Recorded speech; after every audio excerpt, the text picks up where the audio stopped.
Hey, Scott Horton, my friend. How are you doing? We're holding up. Everything's going well, I guess. If in our lives everything's great, in the world everything's falling apart. Yeah, well, there's a lot of that. Well, that's what I want to talk to you about, because I don't think you and I have talked since the French bombing.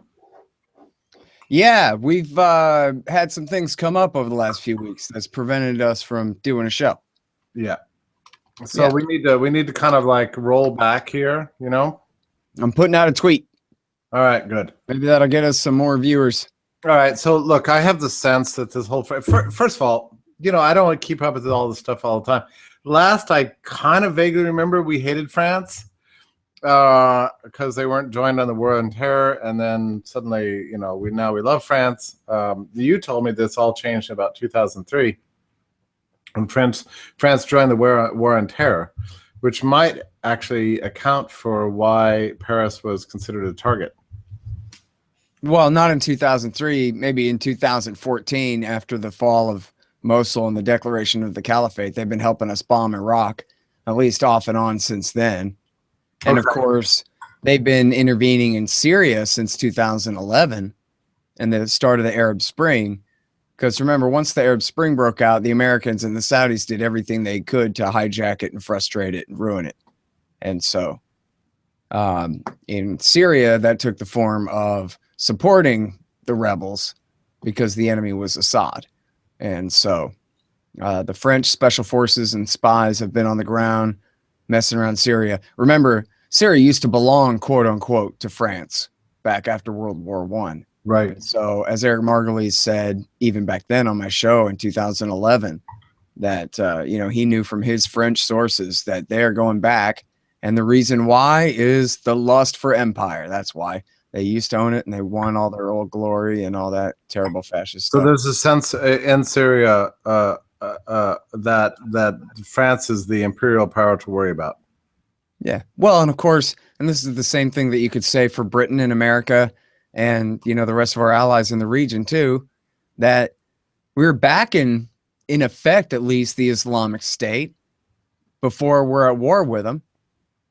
And, that's the thing. It's not just that the French have been bombing lately. It's that they helped build these guys up in the first place and then started bombing them, just like, the Americans. And so, and then, yes, of course, that's a big part of why they were targeted by the Islamic State and that's what they said, the guys doing it. And in fact, the guys doing it, they were French. They all had French passports. They weren't Syrians. I think some of them had gone to Syria to fight. But they said, this is for what you're doing in Syria, as they were doing it. And of course, it's the strategy is to try to create a reaction in the West to try to make us hate our Muslims and drive them out and drive them into the arms of the Islamic State.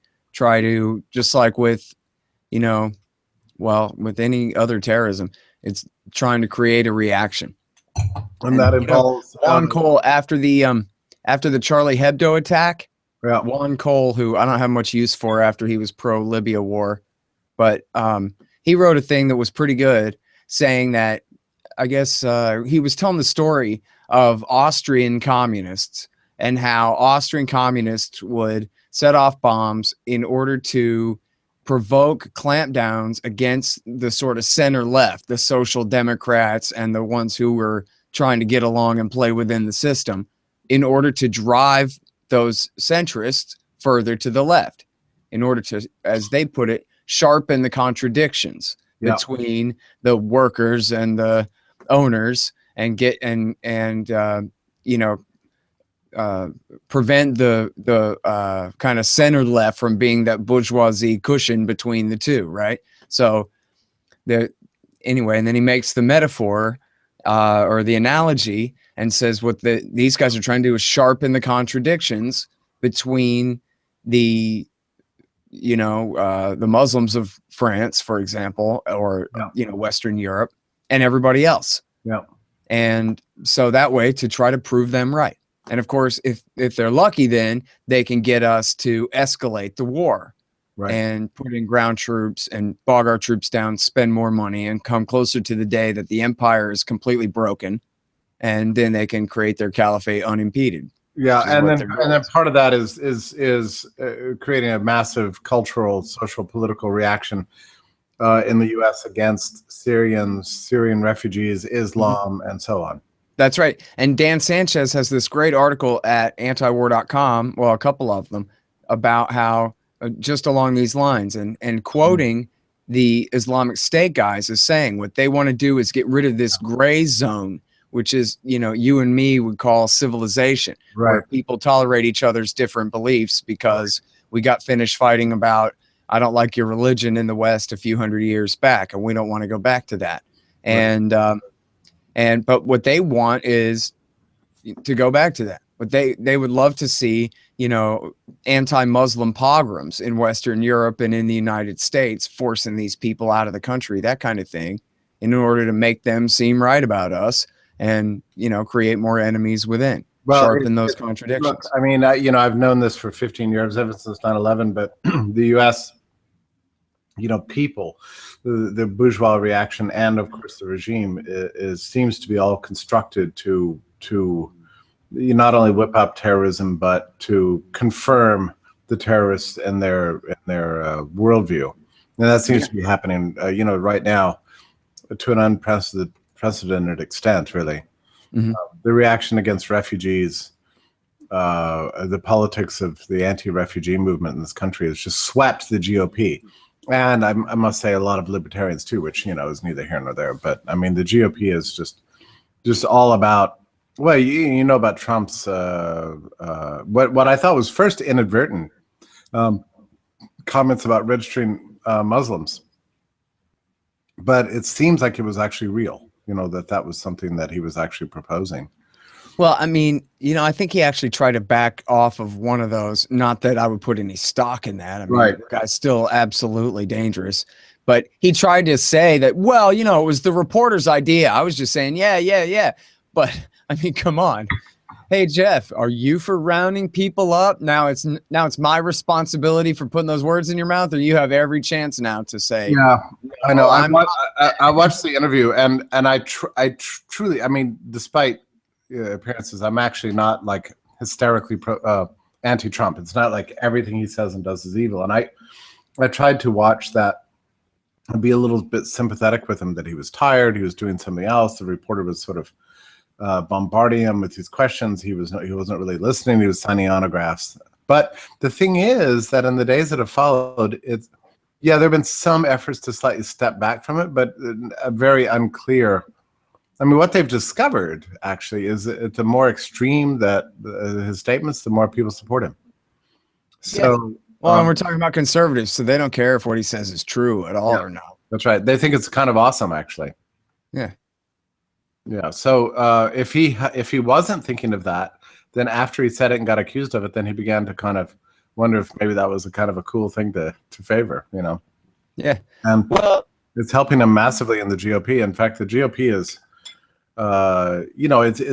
It's look, I mean, I grew up in the Cold War, right? So the GOP has to have a foreign enemy. It's sort of who they are and what they do, Well, or domestic, whatever. Yeah. Or used to be the threat was, what if little black girls have a chance to read, or what if the 0.000000001% of the American population that are Marxists somehow seize the government and create a dictatorship or whatever, ridiculous. It's never true. It's never anything that is actually scary. And, and I hate to be so hard on the right, but, like this guy just sent me this right before the show, a tweet from, I guess it's argument that he's in about the evils of Islam. And the quote is, well, Islam's most devout followers are at war with us, but we're not supposed to acknowledge that Islam is the enemy's ideology because non-devout Muslims exist. So in other words, anyone who is joining the Islamic State or Al-Qaeda, that is real Islam. And the other 1.5, 1.4 something billion Muslims, they're just token. They're like a modern liberal who sort of says, oh, yeah, Hail Mary, whatever, but don't really believe. And that's what we're really supposed to think. And that because, hey, listen, haven't you heard it a million times? Radical Islam, radical Islam. So without any real examination of that, I mean, you just play the numbers out, and obviously it doesn't make sense at all to say that. And especially when we're talking about Muslims, we're not talking about post-World War II Europe here, you know, socialist Europe or the United States of America even, where people sort of kind of only give lip service to their religion. We're talking about from Morocco to Indonesia that these people don't really believe. I mean, come on, man. That app, on the face of it, it is self-refuting nonsense. And yet, since they've heard all this time, radical Islam, well, it's begging the question in the proper use of that term that they just start with their conclusion, and they just know that what leads someone to be a terrorist is if they believe in Islam hard enough, then cha-ching, they turn into a goodness-hating zombie. And it's the degree of belief is the only measure. And of course, Israel's fifth column in the United States of America that has a huge interest in making Americans hate and fear Muslims all the time, who they're the ones behind the anti-Sharia law legislation. Did you know that? You would think it's like local right-wing rednecks are saying, well, we're afraid of Sharia law, so we want our state government to pass an anti-Sharia law thing. No, it's a bunch of Israelis living in New York City are behind it because they want to make an impression on those rednecks. They want to brainwash and fool those rednecks into believing that, wow, if the state legislature is passing an anti-Sharia law thing, it must be for a reason, because there's a real threat of them damn Islams taking over our beloved red, white, and blue America. I'm losing my country. I'm voting Trump because the Sharia law is coming. And the proof of it is that Israel's millions of dollars are pushing through a bunch of phony bills over a phony threat in a handful of state governments, but just enough to, you know, get the propaganda through. Hey, Scott, you know, I got to tell you that I don't know if you noticed this, but I don't know if I'm coming across this way either, but you've got a little bit of a click, a little bit of a static in your voice. Does I sound clear to you right now? You know what it is, man, I think it's Windows 10. Okay. What I'm going to do is I'm going to restart this thing, and it's going to work. So you just stay right there. I'm just going to stay around, and I'm going to talk about something. What I would like to mention to you is somebody I talked about 2 nights ago on a hangout. I spoke for an hour about it, but I'm just going to mention very quickly something about the history of Islam. In the first place, in the 1980s, it wasn't in the 1980s right-wing conservative culture. It wasn't that people were opposed to Islam. It was exactly the reverse. There was a widespread sense that we had to be pro-Islam because the U.S. was supporting the Mujahideen and Afghanistan. Yeah. Hey, how do I sound now? Am I all right? You sound awesome. Okay. And so the line at those times was the opposite. It was like, these are people of the book, you know, pro-family values. They resent secular liberalism, which after all is our common enemy. And I looked up the other day, Scott, a series of, you know, everybody from George Shultz to Jane Kirkpatrick to Pat Buchanan and you know, all the rest of the right-wing propagandists in this country, and looked at their writings from the 1980s. And sure enough, you know, they're like all in with the glories of Islam. And, you know, it wasn't just that their extremism was considered tolerable. It was that it was considered meritorious. Sure. It's like these people are serious about their religion, unlike we wimpy Christians, you know. Well, and, you know, Sheldon Richman has a great new article. It'll be our spotlight tomorrow on antiwar.com. And it's about how, and there's a great book, by the way, called Devil's Game by Robert Dreyfuss. And it's about how America's been supporting the furthest right-wing religious extremists in the Muslim world ever since we inherited the British Empire after World War II.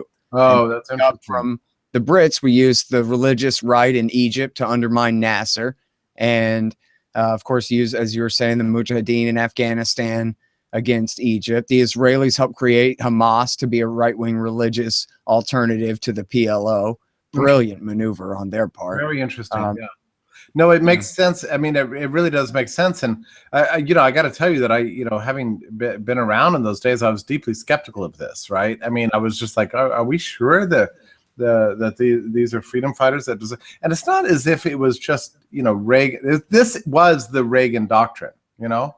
Mm-hmm. It was like anybody who hated communism deserved not just rhetorical support, but like vast amounts of munitions and logistical support. Well, this is just, you know, another way that Obama is exactly like Ronald Reagan. It's exactly what he is. Yeah. Is Obama? He's Ronald Reagan in blackface.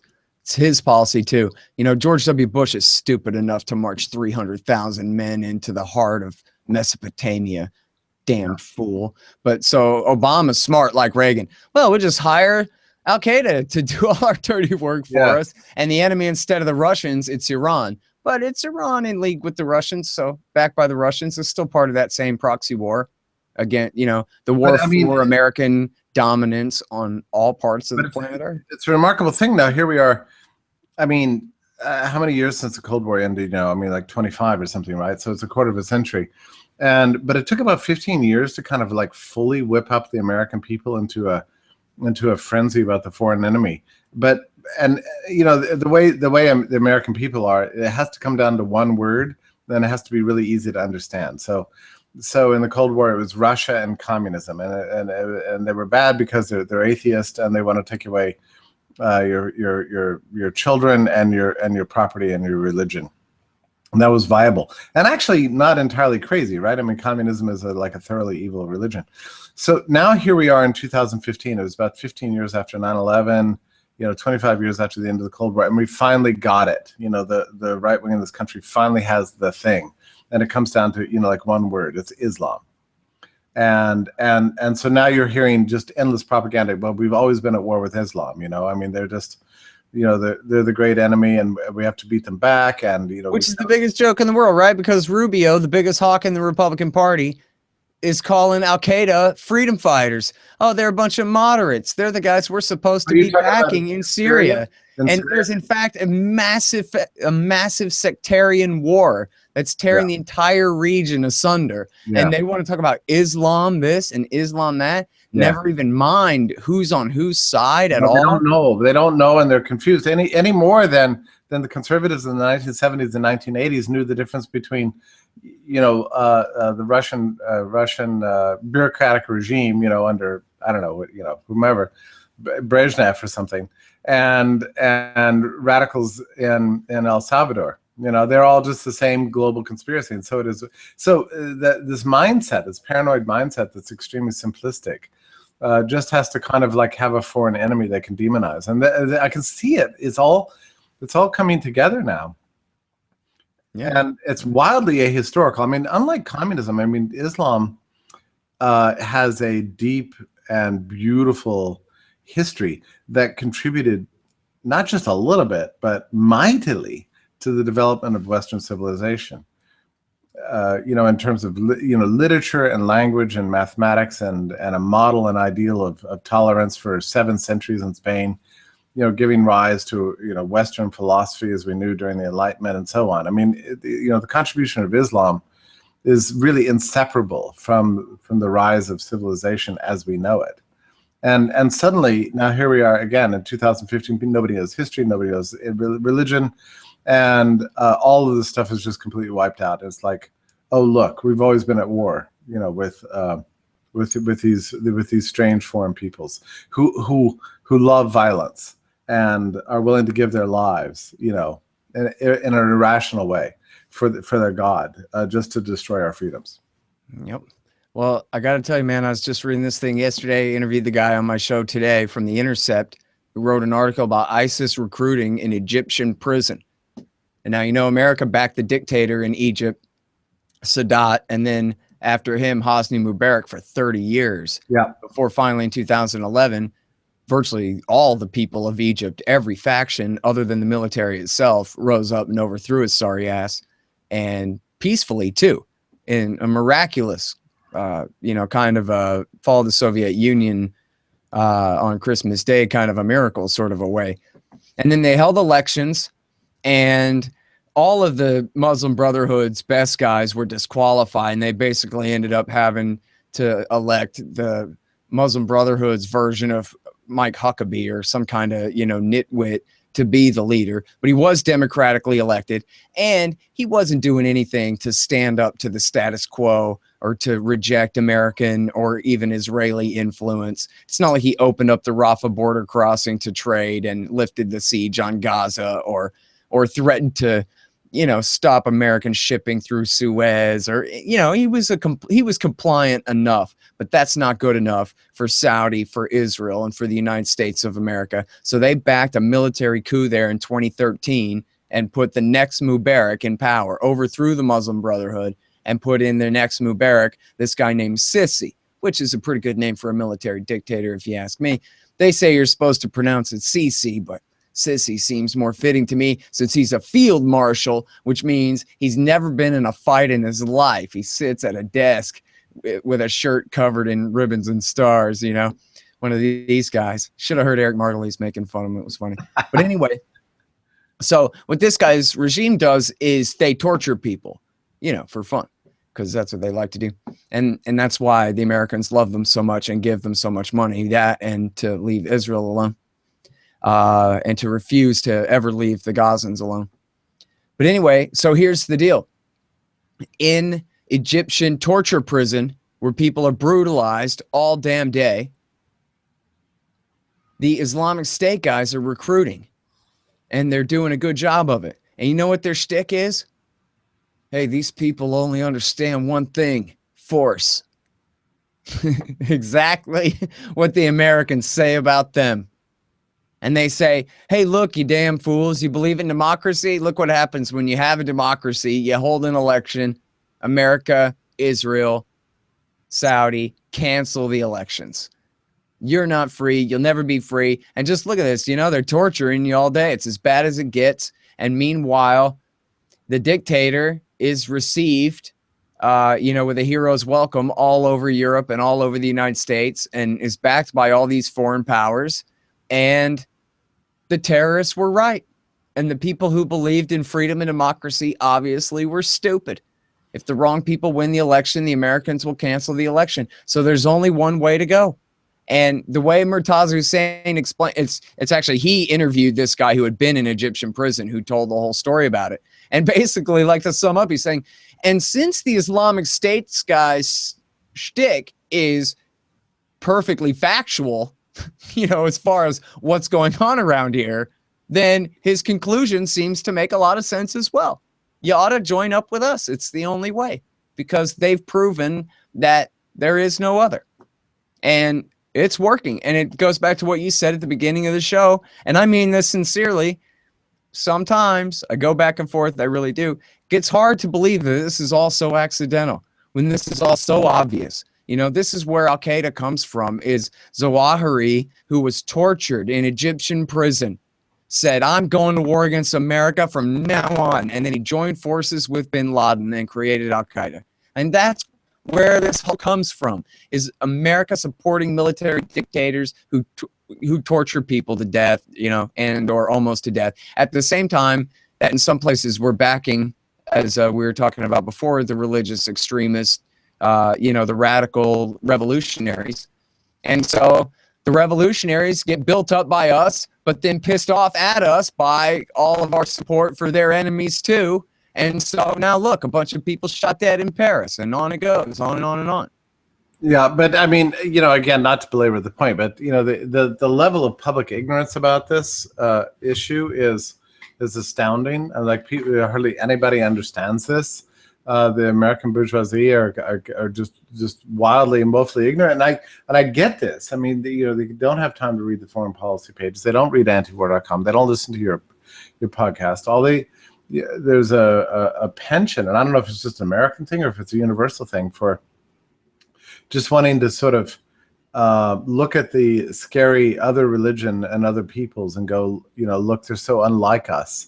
We're in a nonstop war with them. I mean, that is the ethos that you're getting in American politics today. Yeah.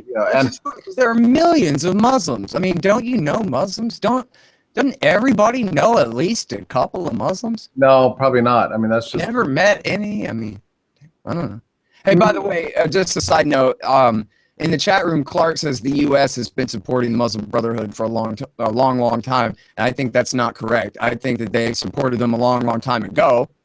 And I think that once they got elected to power, I think they did everything they could to keep Mubarak. And then once they lost Mubarak anyway, and they failed to get Omar Suleiman, the torture dictator, And the people of Egypt demanded elections, and the Muslim Brotherhood won them. They did everything they could to undermine them. And then Saudi, Israel, and America all supported the coup d'etat against them. And the massacre of more than 1,000 of them in the street, the rounding up and torture of thousands more, hundreds and hundreds have been given the death penalty. I don't know how many have been carried out thus far. But now you want to talk about back in the Muslim Brotherhood in Syria, where they're now known as Ahrar al-Sham. Well, that's a different story. But the Muslim Brotherhood in Egypt, I think, the American empire basically beat their ass for daring to win. And I would say this about them, too, that, I wouldn't vote for them in an American election or anything like that. But in the scheme of things, they're basically rich old men, conservatives, not radical, young, pissed off, armed, murderous, revolutionary, let's overthrow the status quo and invade Israel and break our alliance with America and all this kind of thing. I mean, whatever nightmare that people had about them, or even their, authoritarian police state at home, they hardly had any control over the state at all, even in the time that they were in power. And they just they were basically the Republicans of Egypt. Maybe a little bit to the right of the Republicans, maybe like the Jerry Falwell, Pat Robertson, that far to the right, as opposed to like Koch brothers right-wingers. But still, they weren't Bin Ladenites, and the Americans treated them like they were. And I'm not certain actually why the Saudis hate the Egyptian Muslim Brotherhood so much, but they were certainly involved in overthrowing them. You know what? You're going to have to go away and come back again because you've got a little bit of that click again. It's a cumulative problem. So when it comes back, I want to talk a little bit about immigration to the U.S. because that's such a controversy right now. And I did a little bit of work today looking at the situation in Dearborn, Michigan, which it turns out to be a big haven for Muslim immigration. So that's better, Scott. So I wanted to bring up back to them. Oh, and I'm sorry. One thing real quick, just to finish that is I see here now he says, oh, well, I know they were giving Assad a problem. Yeah, you got that right. Yeah, that's what I was saying too. America does support them in Syria, just not in Egypt. That's all. We got to clarify these things. Right. My fault. I should have been more specific. So I wanted to bring up, a further point about this idea of Muslim immigration, because, of course, I don't know what the public opinion polls are showing, but I wouldn't be surprised if it showed 70, 80%, against all immigration of Muslims, and particularly the resettlement of the, refugees, which is, ridiculously limited. The U.S. has a very strange policy on refugees. It's not possible to privately support the resettlement of refugees in this country. It's been completely nationalized. So not even, if you're a billionaire, you still can't do anything to actually assist refugees from abroad. And that's a different policy from other countries like Canada, where private support is encouraged and permitted. It's not allowed in the U.S. So these are 100% sort of government programs. Which is a terrible tragedy, meaning that they're going to radically limit the immigration. But another thing I wanted to mention was that, there's been a controversy pointing to Dearborn, Michigan, as being a kind of resettlement location for Muslims. And so I got curious about this because apparently it's a kind of a right-wing motif out there that Dearborn, Michigan is, a haven of crime and Sharia law and, anti-Western values and everything else as a result of the presence of something like a third of the population is Muslim. And so I looked it up, and it turns out, everything is a lie, right? So the crime is actually lower in Dearborn than the rest of Michigan. There's no Sharia law. Everything's like ridiculously boring and normal. The income is, the same as the rest of Michigan. I mean, there's a kind of an absurd sort of normalcy to Dearborn that belies all the stereotypes. So that's what people on the ground are saying. That's what reporters who've been there and talked about it, and that's what the data show. Yeah. Well, you're familiar with Alex Nowrasteh at Cato? Yeah, no, he's a good friend. Yeah. Oh yeah, there you go. We got a little echo there. Am I too loud? Yeah. So I mean, he really showed with all the math and numbers in a recent piece that he wrote for the Cato Institute, how it's just the tiniest, pardon me, the absolute tiniest proportion of refugees who, ever commit a crime of any kind or become a problem of any kind. Yeah. And how just what percentage of people who are applying for refugee status ever even make it in the first place, and how absolutely impossibly unlikely, virtually impossibly unlikely it would be that an ISIS sleeper cell terrorist would use the refugee process as his, method to get into this country. Hell will freeze over before that works out for them. They got to be able to find it'd be a lot easier just to recruit some Americans or Europeans that our governments were perfectly happy to let go fight versus Assad over the last few years and already have all the paperwork they need to travel around and do whatever they want. Well, I couldn't even believe it as I was actually looking through some of the data that it turns out political refugees are actually more economically successful than economic refugees. I mean, more likely to start businesses, have a higher income, less welfare receiving. I mean, just like overall, like better, Americans, you could say, than economic refugees. Just in general, the political refugees have tended to be more successful. I mean, it's weird once you look at the actual facts, Scott, because it almost like turns everything upside down from the propaganda you hear as compared with the reality on the ground. Yep. Well, hey, I got a thing for you. Okay. It's a little bit off topic, but not very much. Maybe this is a good place to segue to it. And I'm corrupt and bribed, and there's an advertiser on my show. But anyway, it's a new book, and I think you'll be interested in it, Jeff Tucker. It's called Immigration, Individual versus National Borders. And what it is it's a praxeological argument for open borders and against the sort of Hoppian argument that, if we had private property everywhere, then there would hardly be any immigrants at all. And so therefore, since we don't have private property, but we live in a socialist state, it should have the exclusionist policy that we believe we would have one day in a perfect world or whatever. And he just tears that apart. And it's not personal at all. He doesn't go after different libertarian personalities, but he goes after the Austrian school economists who claim that Austrian, that praxeology kind of determines that we should have a closed border system. Well, it's a preposterous argument. We have now. And he really goes through and he makes a very cool logical case against it. What is the name of the book and who's the author again? It's Immigration, Individual versus National Borders. And I wrote the foreword to it, and Will Grigg wrote the big blurb on the back. Awesome. It's by David Hathaway. And he's actually a LRC writer who is a former DEA supervisor down in the Southwest.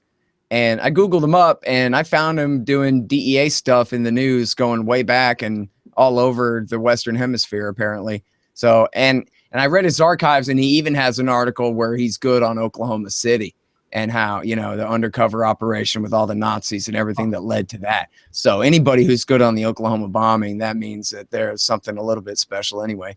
And anyway, I think you'll really like it. He doesn't refer to anecdotes from his time on the force. He doesn't refer to the news or whatever. He makes just the logical deductive case, starting with man acts and ends with, so we should have open immigration, that kind of thing. So I think you'll dig it. Well, I need to look at this. I've been very curious about this. I mean, because it's funny how these issues come along, just out of nowhere, and suddenly people have to sort of square them according to, their political ideals. And one of the things that I think we've been lacking is a book that lays out a kind of the history of free migration and why it's so central to the liberal worldview. I mean, classical liberal worldview, and why it's inseparable from what constitutes freedom, and that nations should not be jails, and that we need a free flow of labor, and it's just as important to have that as it is to have free trade. But I know that we've got Ben Powell's book out there, and that Alex from Cato and so on, and there's a lot of contemporary writings. I think it's good. But what I'd really like to see, and what I don't think exists, is a kind of history of thought piece that explains the relationship between free migration and the rise of liberty from the late Middle Ages up to the present. I think I think we're lacking. Maybe it's just what I personally would like, is that historical perspective, but I feel like we're missing that a little bit. I know in the U.S. case, I mean, I've studied a little bit of this in the U.S. We had no national policy on immigration whatsoever until the late 19th century, and really no centralized policies until the 1920s. So we had, complete free migration. It built American culture. It built the American economy all through the age of laissez-faire. Mm-hmm. And that the first immigration restrictions we had in this country were entirely driven by a kind of a central planning mentality, very much inspired by the eugenics movement, and particularly targeting Jews, which is a funny thing. It's kind of worry that Jews would intermarry in this country, so we had to keep them out. These were, Harvard professors writing in the mid 1920s in defense of new immigration restrictions. But anyway, my sense is that immigration restrictions are very much like other things you see in the 20th century, mass censorship, income taxes, the Federal Reserve System, labor regulations, control of medical systems. They're just a reflection of this kind of new managerial attitude that attempts to use state power to construct a world according to somebody's idea of how things should function. And immigration restrictions are very much part of that. But I've yet to really sort of see, a full treatment that takes us back, say, to the Middle Ages in Europe, where migration was free between every region, and that built up your European civilization. Yeah. So I bet Sheldon knows. I bet it's been done. And maybe I wrote my friend Walter Grinder, who used to be president of the Institute for Humane Studies, the other day, and I said, "Where is this book?" And he said, "I don't really think it exists, actually, unfortunately." So maybe you should write it. Yeah, well, I mean, and I wrote Ben Powell, who has a new book on immigration out. He's a massive expert on the subject, and he said, "Yeah, that book doesn't really exist. So yeah, you should write it." So, but I mean, that's a years long research project, but I somehow think it needs to be done. Isn't it funny, Scott? I'm always intrigued by this. It's like, you think you've got everything together, and you know where the enemies are, you know where the threats to freedom are, you know what they look like, and then as soon as you get sort of cocky and arrogant about that, just something comes out of nowhere, and it ends up being like a fundamental threat to liberty itself. Like the point about securing the borders, once you have immigration restrictions, restrictionism, or you ban private support of refugees or whatever, that just necessarily mandates you're going to have a central state that is going to police the entire country. Every business, who they hire and fire, every real estate agent who they allow to move in, every household to see whether they're harboring the wrong kind of person. It's not even possible to talk about restrictions at the border without it implying a kind of police state tactics at home. Yeah, absolutely. Well, and of course they claim what the ACLU calls a constitution-free zone 100 miles inland from the Mexican-Canadian borders and the 3 coastlines. Well, guess what? That includes more than 3/4 of the entire population of the country, or was it more than 2/3 anyway? Yeah, the population of the entire country live within 100 miles of the coasts or the borders, and so, but anywhere in within there, according to the courts lately, they can stop you in the name of immigration enforcement, and they can violate any previous restrictions in the name of reasonableness under the 4th Amendment that would have existed in another context. And the courts now say it doesn't exist. And it's all in the name of the police state. And of course, all the people who are rounded up for being illegal immigrants was just a civil infraction, right? It's not even a criminal act at all. And yet they're all put in maximum security prison, basically, with their kids. And including every indignity that goes with being in a prison, just like any other prisoner, basically. You know, humiliated, dehumanized, raped, made to work for free, you know, slavery, you know, outsourced labor for, you know, they give you 15 cents a day or whatever so that you can call it something other than the S word. And then they're deported summarily and maybe back to God knows what kind of islands in Honduras where America overthrew the government there to bring a bunch of cartels to power and set the country back into state of chaos. I'm going to give you one more chance to go away and come back again. You know, it's just, I'm so sorry. How long has it been like that? Not long. I mean, I'm kind of like letting you know when it happens. Like, give me a hand signal or something. Shut up, Horton. No. It's like, say, you know, it's like after you eat a hamburger, you know, you got a little piece of lettuce on your teeth, you know, you just have to let the person know right away. Listen, you got a piece of lettuce on your teeth, you know, just, you know, and that, so it's just like right away. You don't want to delay it 8 minutes. So the person, you know, is like, you know, mortified. While he's gone, I'll bring up somebody else about this whole idea of building the wall, right? So vast amounts of the borders of the southern border in the U.S. is actually on private property, which people don't talk about or think about, but this is the real reality. I mean, it's, you know, these are private lands basically. So when Trump's talking about building a freaking wall, right? And it's got to be like 200 feet high or something, 10 feet thick. You know, he's going to have to use his beloved eminent domain power to seize, hundreds of thousands of acres of land from its private owners and overrule their own desires to put up, you know, his wall. It was the biggest government program by far. It makes the New Deal look like nothing, you know, in terms of seizing of private property. And it already is one of the biggest government programs that we have in America. Yeah. Border Patrol. Yeah, security and whatever. Yeah. And you know, you think about the number of goons that it's going to take to deport 12 million people, and then just think of the size of the Department of Homeland Security that we'll have left over after that.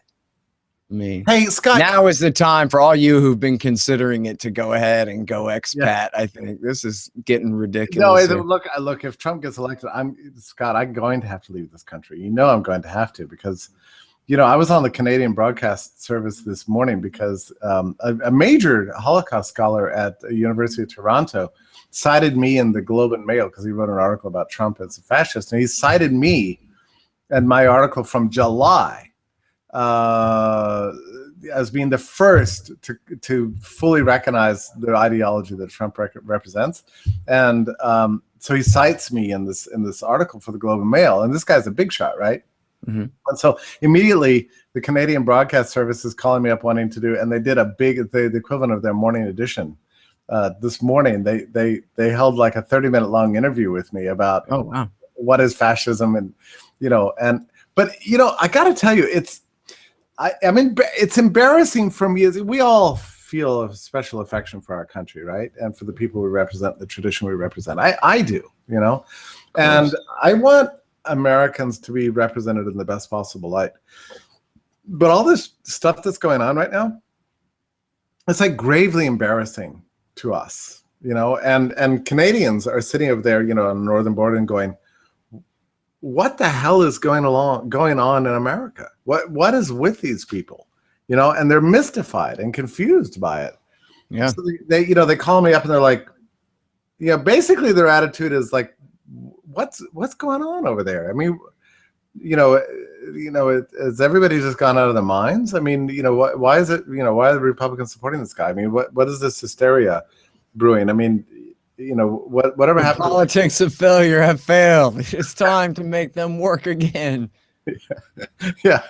And they're mystified by this and confused and hoping that, because, you know, Canadians want to love Americans. I mean, they just do. I mean, it's just their sort of natural way. But things like this kind of moment in our politics are happening. And it's hard. You know, they feel a sense of alienation from us because they're like, what the hell is with these people? Yeah. You know, I've never, like you asked earlier, like, have you never met a person of the Islamic faith? You've never met. Well, the thing is, the answer is so simple. Israel's fifth column took over George W. Bush's administration and destroyed the 21st century. Scott! That's what happened. And so even though Bush was a compassionate conservative, Ted Kennedy centrist, he seemed so far to the right with his horrifying mass murder of 1 million people and counting policy that people, instead of voting for John Edwards or Hillary Clinton, they went what they thought was further to the left, not too far Kucinich, to Obama, who actually is not a leftist, but plays one in right-wing media perfectly. Yeah. And so as far as they're concerned, he's got a giant afro and he's a Black Panther communist and he's an Islamic terrorist, secret agent, usurper of John McCain's rightful throne with his, hardcore left-wing communist socialism. And so the pendulum is just swinging that much further back to the right again. Yeah. And now it's much further to the right of the neocons. I follow some neocons on Twitter, and they are absolutely terrified of Trump because, as you said quite correctly, he's a fascist, and fascists don't like Jews. And so maybe he's willing to kiss, Benjamin Netanyahu's ass, to a degree or whatever to try to get power. Yeah. But if you were a neocon, would you trust him? No. No, this is very bad. But look, I mean, they're the ones who did this. They're the ones who ruined everything with their goddamn Iraq war for Ariel Sharon. Yeah. Well, but the question is like, why don't people become rational and see this? I mean, it's weird to talk to you, Scott. Because your side and my side. Because you're with them damn liberals and I'm with them damn conservatives. And so how can we possibly see eye to eye, even though our leaders are basically all in cahoots with each other and against us? And also, I think you have to go back to H.L. Mencken, who's writing in the 1920s, that Americans have this penchant, and where it comes from, maybe it's Protestant Christianity, I don't know where it comes from, of a Manichaean world, that the world's a perfect, beautiful place, it's the Garden of Eden, except there's always a snake, the snake hanging around the tree, and ruining everything for everybody. And so who the snake is at any one time, is constantly shifting. It's the Germans, it's the bootleggers, it's the Mormons, it's the communists, and he goes to his long. It's the neocons, you fools!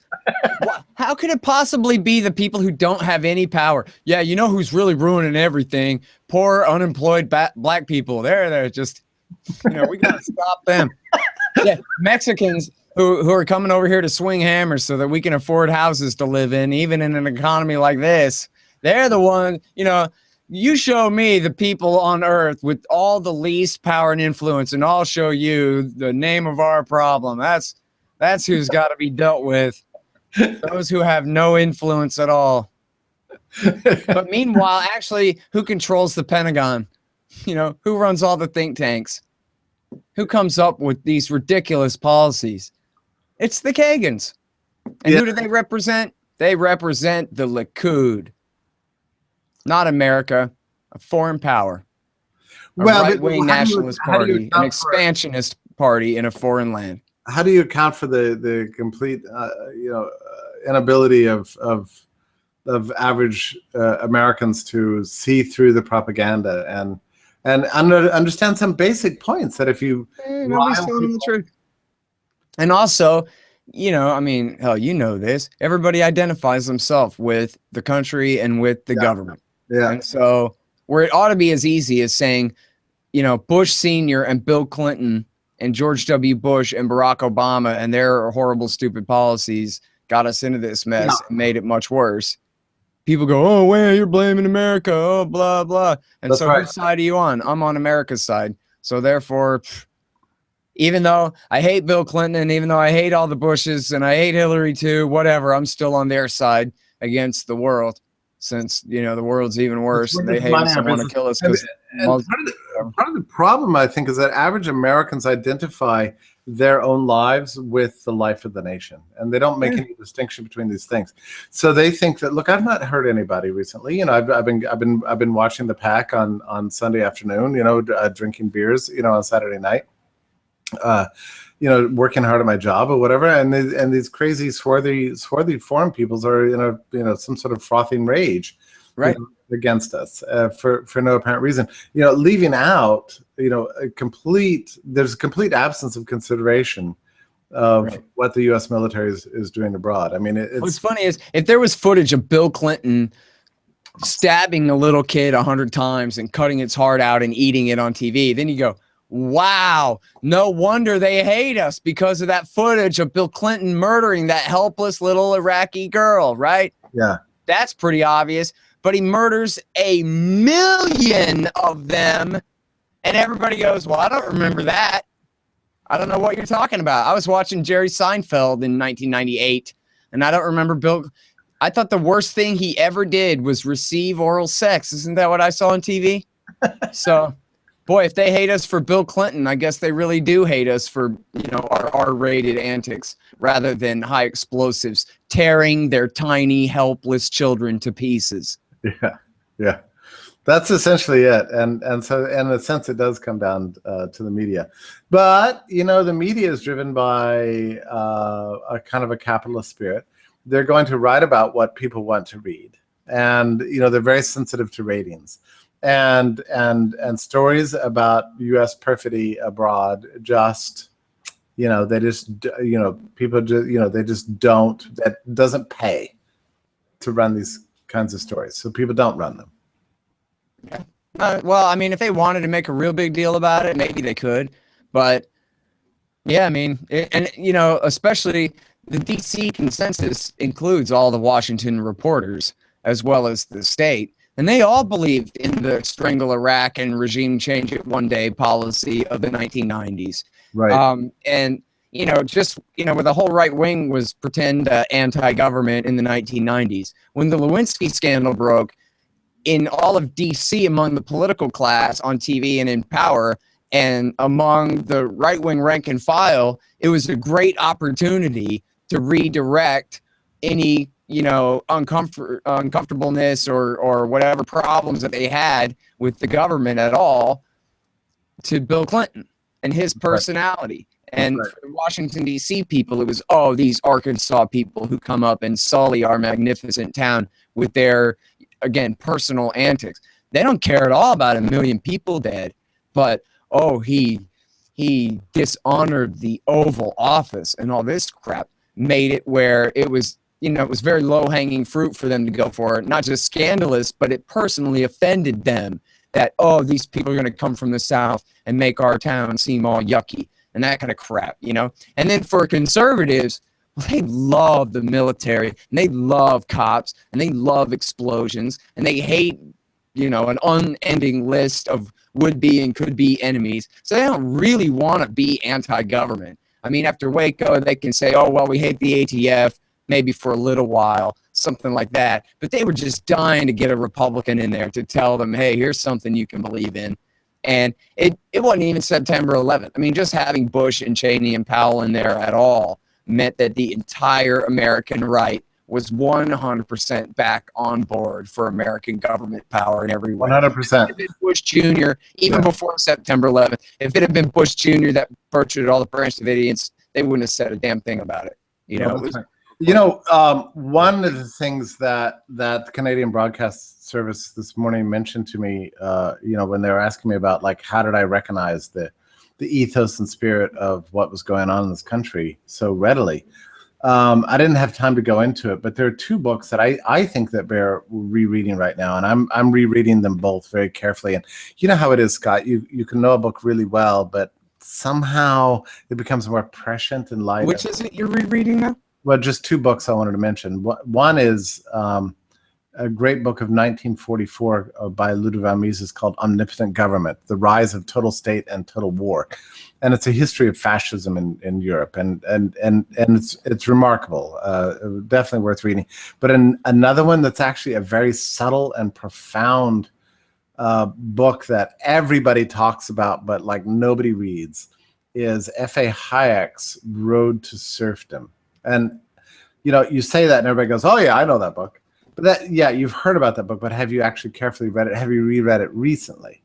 I mean, this is not a book that says, if we get a welfare state, we're going to be like Soviets eventually. What it says is, if you have interventionism of any sort, domestic, international, whatever, you're going to get policy results that contradict your plans.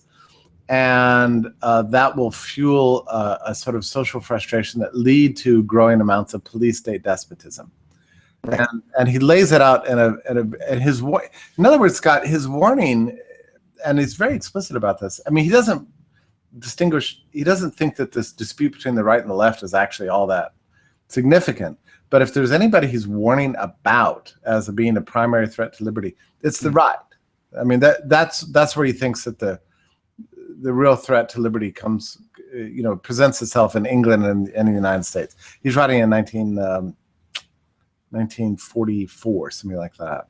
Mm-hmm. And I'm rereading it now, and it's really kind of like the universal application of the principle that the middle of the road leads to socialism. Yeah, and in his case, it's screw things up worse, and that's going to mandate more and more intervention until finally we're just not free at all anymore. Yeah, that's right, and it comes from in surprising ways. I mean, Hayek talks about how in Germany there wasn't any German in the previous generation who ever would have imagined, what Hitler would mean for that country. Nobody really believed it was possible, and now, of course, it's almost difficult to even talk about Hitler as a paradigmatic case of the rise of despotism, because in a sense it's both overused and underused, in the sense that it's often thrown around as an insult, but it's never taken seriously as a political paradigm, which is really tragic. I mean, we can learn a lot from the German case, which I think is even closer to the U.S. case than the Italian case or the Argentinian case or the Spanish case.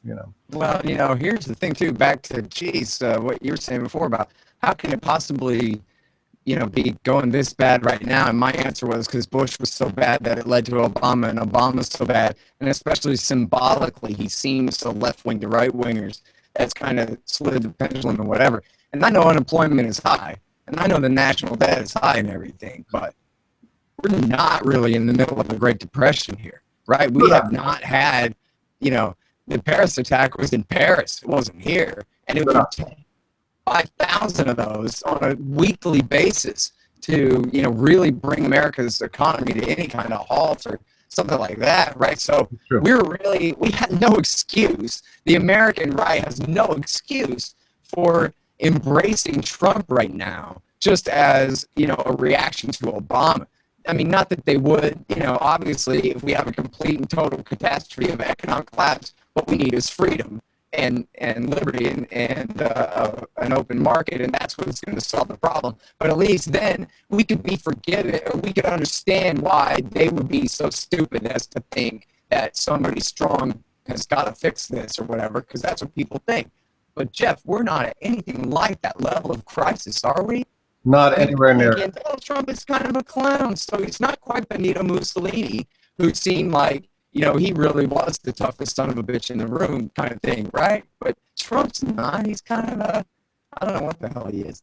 Yeah, but, Americans are wimps, and if anything's wrong with their lives, they immediately, I think we're learning this, that we're seeing this current generation just reach for the strong man, and it's pathetic, and it's embarrassing, and there aren't too many alternatives to it, which is another fact. I mean, you listen to the Republican debates, and they're all just harebrained and insane. So personally, I blame the absence of an alternative. So it's 9:00. I have another hangout I got to go to, Scott, but it's been too long since we talked, which is why this conversation has been so pithy. So let's meet up in a couple of weeks. All right, my friend? Okay. I think I lost you. All right. Bye-bye, everyone.